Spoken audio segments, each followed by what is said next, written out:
उमेश शुकीपुर बाजार।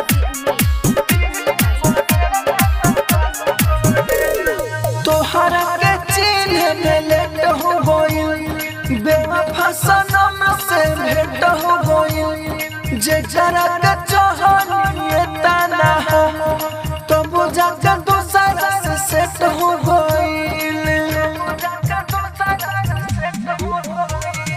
तोहरा के चिन्ह में लेट हो गइल, बेवफा सनम से भेंट हो गइल।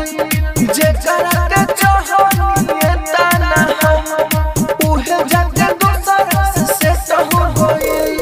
कोई लूना ठीक बन के ही, कोई लूना ठीक बन के ही हमारा से सब कुछ लट करेलू, दिल करेला तो बात करेलू। वक्त मिलेला तो याद करेलू, दिल करेला तो बात करेलू। राजधानी रिकॉर्डिंग स्टूडियो बेलबत्तिया।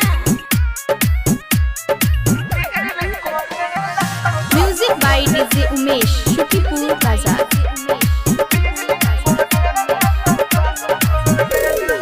राइटर मनोज के ना चिन्हलू, सब लइका के गिनलू। राहुल राजधानी के रतिया के निंदिया करार सब छीनलू। राइटर मनोज के तू ना चिन्हलू,